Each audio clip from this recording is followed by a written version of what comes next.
another episode of The Only You, special episode, actually post election, at least for the majority post election. We got a couple things still going here in Arizona.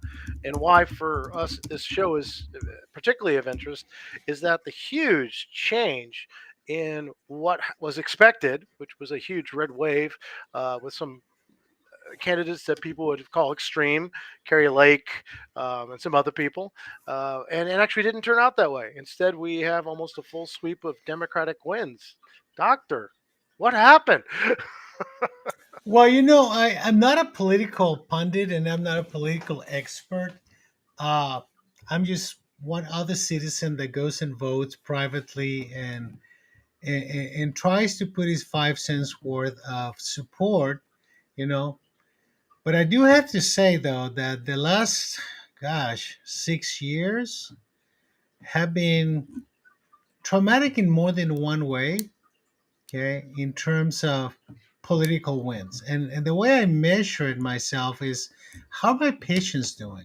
Hmm. What are they talking about? When they come to my office, what kind of anxieties and fears they have about, I mean, probably before 2016 was the end of the world, uh, climate change, things like that. But after that, the themes started to change and then it got more acute during the pandemic, right? Which, by the way, we're not out of the pandemic yet, but we seem to have settled into our new normal. But people have either intense fear reactions or intense anger reactions, Hmm. right? Is that because of the perceived existential threat with some of these items, or is it simply just frustration from a political, social standpoint?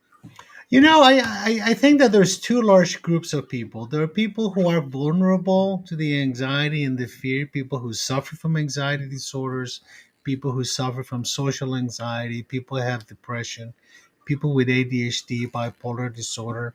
They're going to have a tendency to be less trusting of what life is throwing at them because their experiences that sometimes they're not able to manage and they're not able to control the input that is coming their way. And then we have other people who are reactive naturally based on their political views or their religious views or their social views, right? So we manage those two differently, but there are people that have like a common denominator. There are people who are vulnerable to cults Hmm. because they're socially isolated, because they feel they have been mistreated in some way, or because they felt that they couldn't make it in certain areas of life, or they didn't do well in school. And they always have this sense of being less than.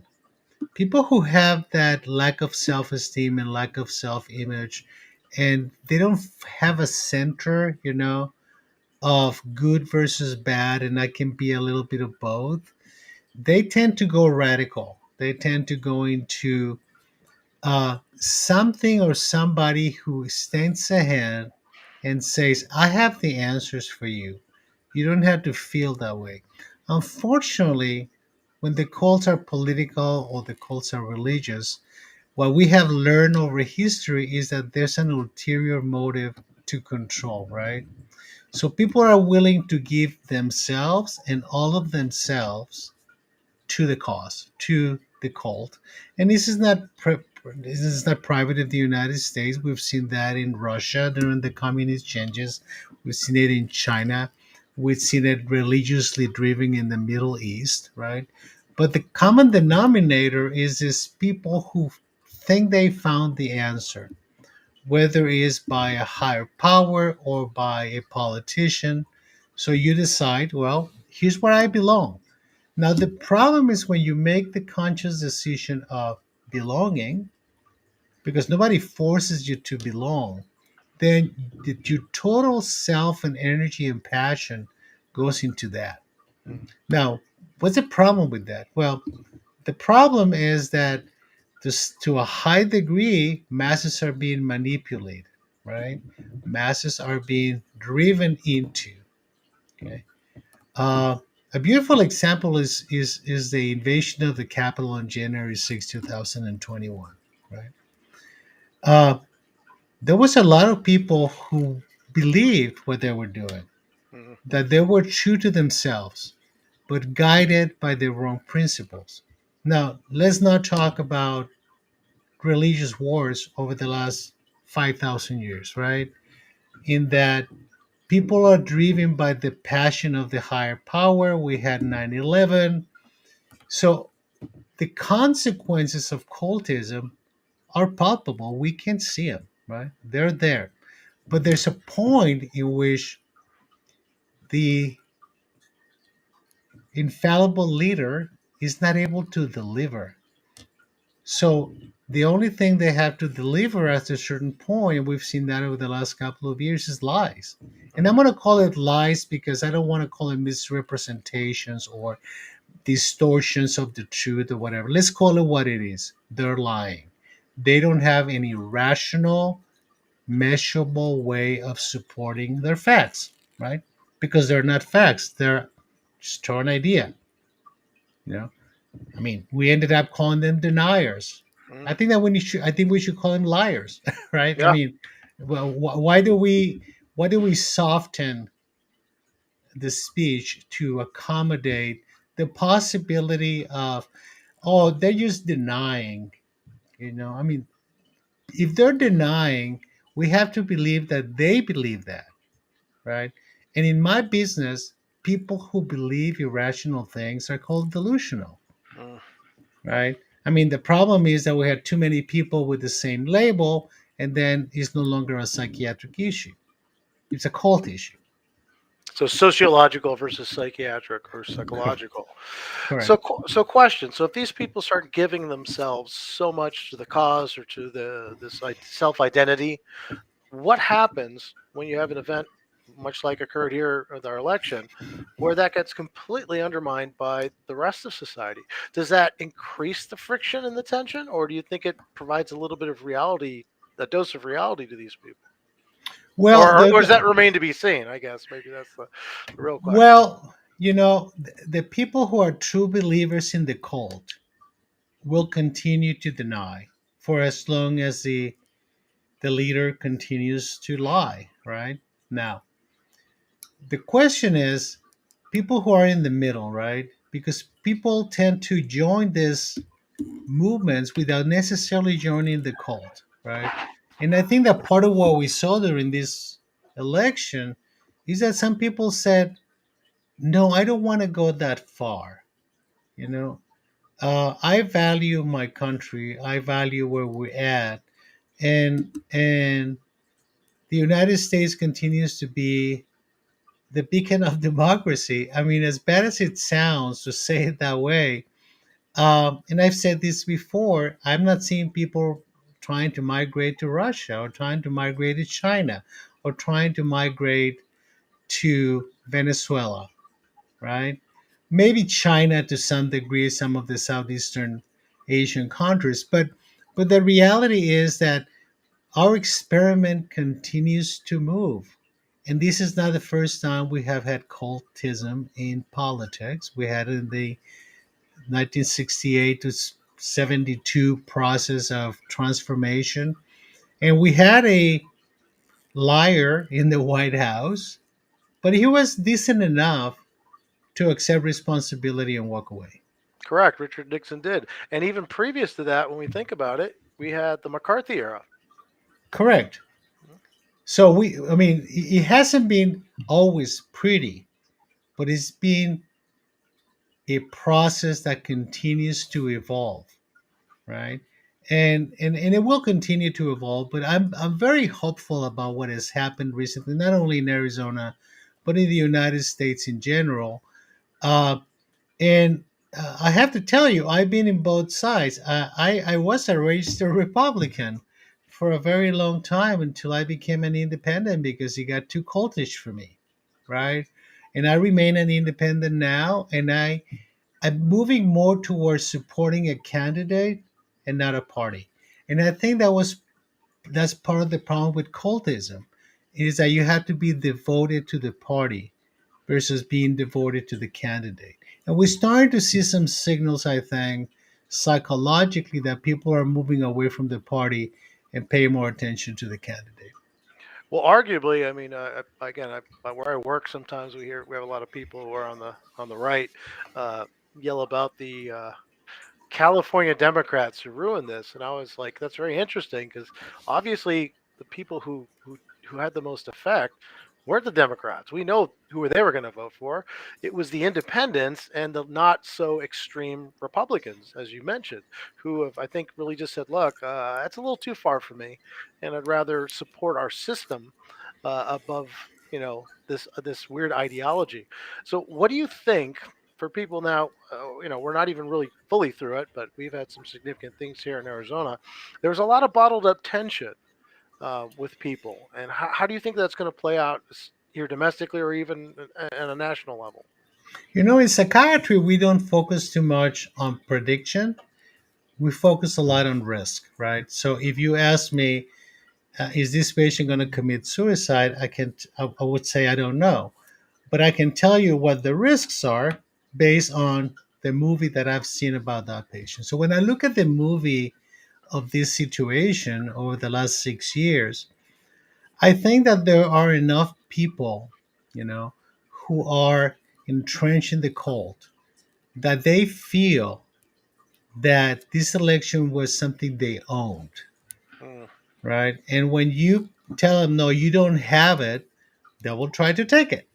I don't think there are enough people for that, but I think that there's enough people, and there's enough people with guns in the state of Arizona that I can easily try to do something. I think that I'm very trusting of our authorities. I mean, I don't agree with them all the time, but I think that the systems are in place to prevent that from happening, right? Um, Now, do I think that we're gonna have some isolated incidents? It's likely. I mean, the risk is there. Um, I think that looking at what has happened in the recent past in Arizona, I hope that we don't have to go to the same process again, but the risk is there, you know. Denial, lies, stolen votes, allegations, and then recount after recount after recount. However, there are statutory dates in terms of when you have to, put the new people in charge and things like that. So I think there are going to be a lot of attorneys, and there are going to be a lot of attorneys making a lot of money out of this. I mean, that's probably the only prediction I can make. Someone's going to profit for sure. Yeah. So you mentioned the key issue with any of these more cult groups of any sort is that charismatic leader. From a political standpoint, the leader Donald Trump was hurt significantly, really, through this election. From a political standpoint, that his sway, his word, his support didn't mean as much. However, sometime tonight, it may actually be going on now, some big announcement may occur, which most of us are predicting to say is he will try to run for president again. How does that affect the matrix? Because this is the cult leader is not going away easily. Yeah, but we've seen that movie before, right? I mean, and we saw some of that with Carrie Lake, bad mouthing John McCain, Mm, and saying, I don't need the McCain Republicans and so on. And probably that's why she lost the election, right? Because this is Arizona and this is McCain state. This is not Lake State. So when you get into those kinds of situations, I think we've seen the movie, and the movie is, I mean, we may replay in the States some of the reaction we had um, with January 6th. However, I don't think there's been enough planning for something like that, right? I think that the federal government is in the different hands, the federal authorities are the different hands. So I think that the risk that people will take on trying to replay the same movie are pretty high, mm, right? I mean, consequences are going to be a lot higher. So my concern is not as much how people are going to react, and there's going to be people who are going to be very happy that the ex-president is running, and they would try to vindicate his loss in 2020, which never happened. Um, there are a couple of groups of people that I think psychologically and socially are tremendously powerful, and that we, regardless of party, and that we don't pay enough attention. If you look at the large groups of women who are outside of the cult, whether it's on the left or on the right, because there are cults on the left too, not only Absolutely. cults on the right. But you look at the center, you look at women, that's where the power stands, right? Uh, and psychologically, I think that people tend to try to find their balance, their center. And the last 6 years have been very traumatic and really hurt people in the very basic psychological sense, in the context of uh, mothers worrying about their children, you know, having to work extra, trying to make more money so they can fight inflation. At the end, I mean, unfortunately, living in a traditionally male dominated society, right? Uh, I think it's time for us to recognize and accept the fact that we men don't run the world, Mm, yeah, that it is. women run the world. Yeah, I mean, as absolutely. painful as it sounds and as damaging it is to our ego and our narcissism and our sense of power and control, um, there's a center in our universe, whether you have a family or not, and it's the women in our lives. Absolutely. You know, it's the Israelis back in the day did try women in combat roles because everyone says women can't do that, and they found that the women were very effective as combat soldiers. The problem was men would do things to save them. They didn't interact well. So if I'm, on your squad and I'm wounded and I'm your friend, you'll leave me because I can maybe handle myself or I volunteered for the job. But when it was a woman, they would do significant sacrifices in order to save her, including destroying the mission. So I would agree with you that I think we forget that it's really more female centric or mom centric, whatever you want to call it, our society than we want to admit. And the power of the female vote is big. Power of the youth vote is growing as well.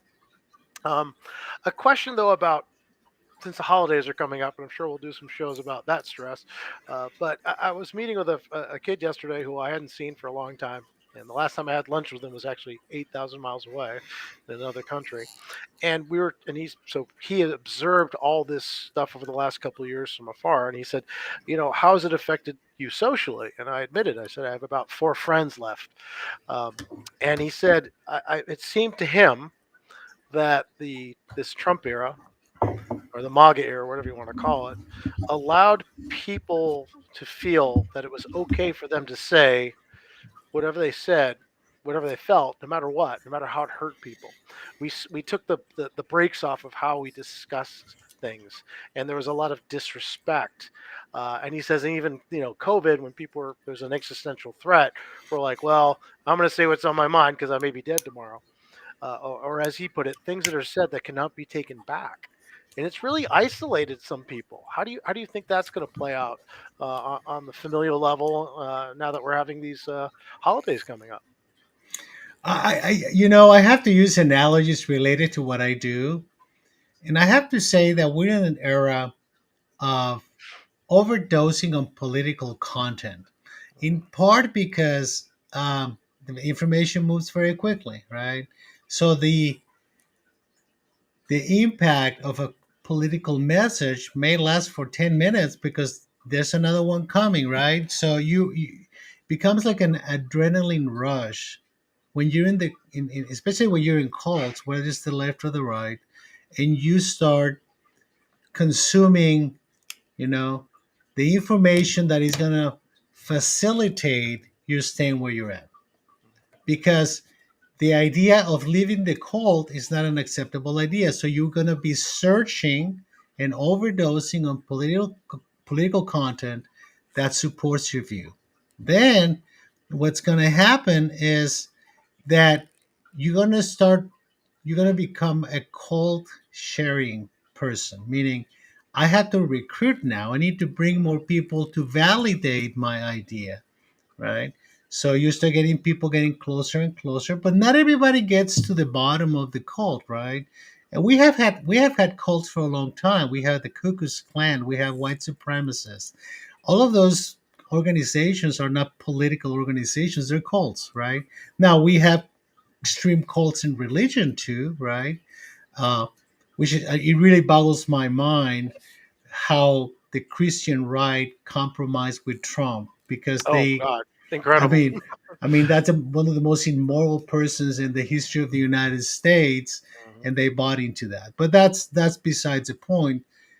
Uh, and that's where you see that sometimes cults are willing to sacrifice their values and principles for a small gain, right? And we've seen that a lot. And I think that we have to recognize that part of the political content that wasn't taken into account was abortion, right? Mm. Abortion was a huge catalyst in which they got drunk on eliminating abortion, and now they're having the hangover, right? Yep. Which is those female voters. Exactly. So people need to understand that this is the United States of America, not 50 states doing their own thing. And we have an agreement, and I'm assuming that if a state wants to leave the union, it could try to leave the union. I mean, it's a union, right? Hmm. So what I think is that we need to get, we need to start feeling the hangover from excessive political content and getting into managing our politics in a more acceptable, human way. Uh, and there's an opportunity. I mean, Thanksgiving's coming next week, Yeah. and then we have Christmas. It's an opportunity to make amends with all those people that we have hurt in both directions for the last 6 years, right? And say that we can agree to disagree. And I really would like to see us getting back to that. So if you're going to have a family reunion about Thanksgiving, don't get engaged into trying to get others to help you deal with your hangover, right? From all the political content. I think that it's time for us to start limiting our engagement with politics. We have a couple of years into a presidential election.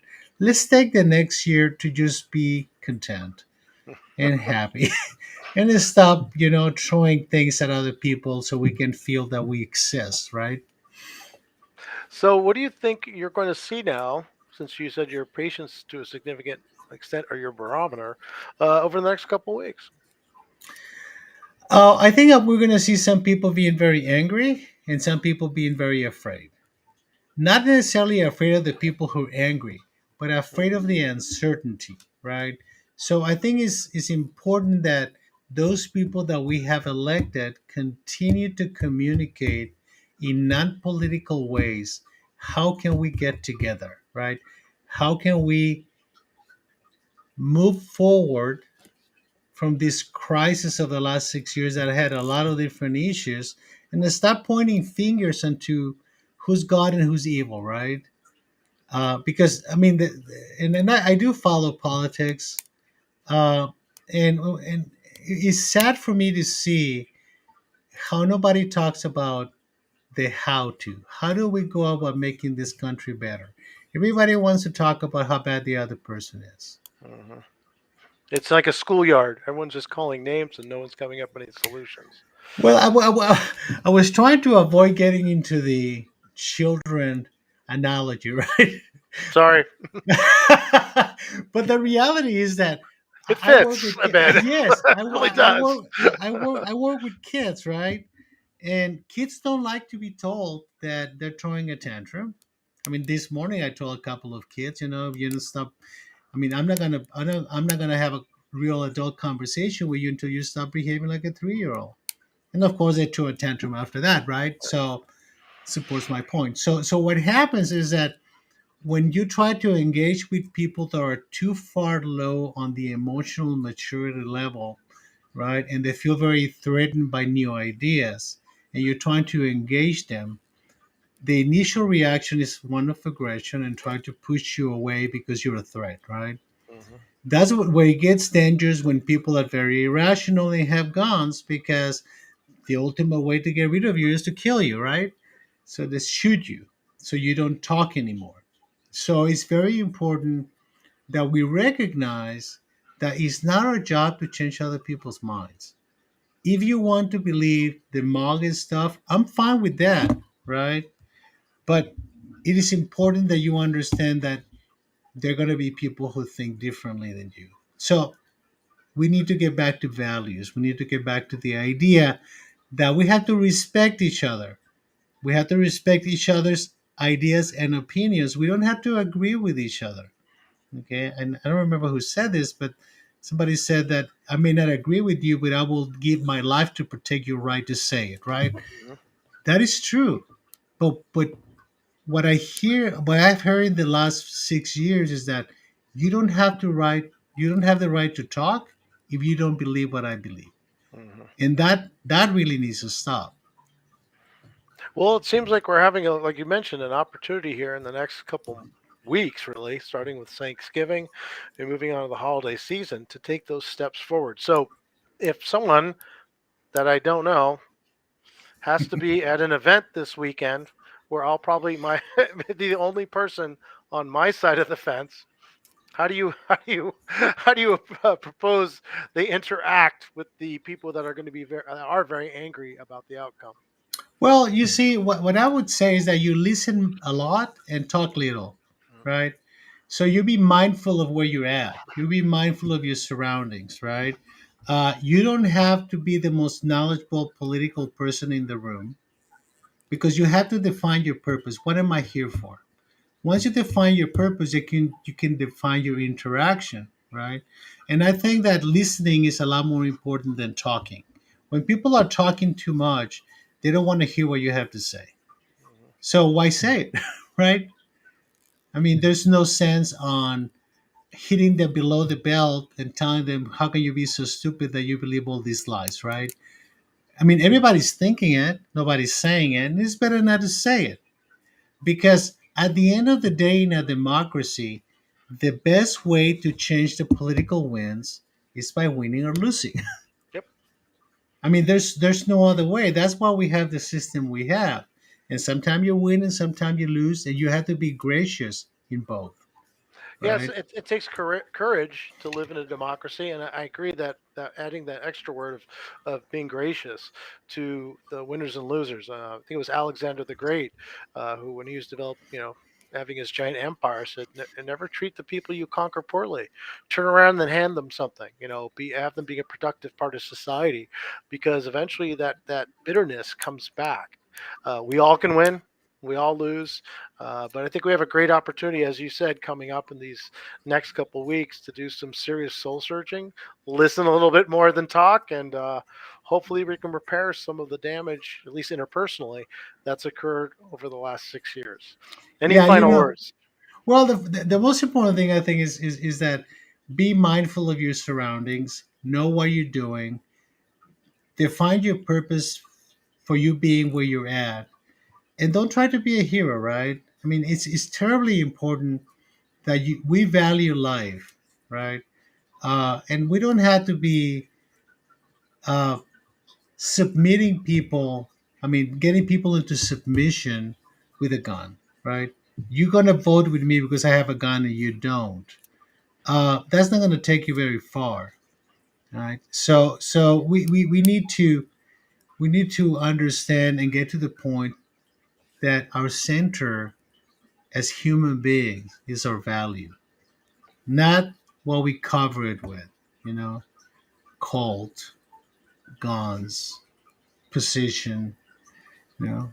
So let's get back, take the opportunity to go back to a little humanity, right? It sounds like we have a mission from you actually for this Thanksgiving, and to give thanks for what we do have. And I know you've lived in different countries. I've lived in different countries, and as faulty as maybe our system could be, it's still the best in the world. And if you've not experienced that somewhere else, it is absolutely worth fighting for. And by fighting, I mean voting for properly, working within the system, and extending a gracious hand to those who may not have won, who think politically different than you. Hey, thank you, Vince. Thank you very much. Have a good We'll one. see you next week. Take care.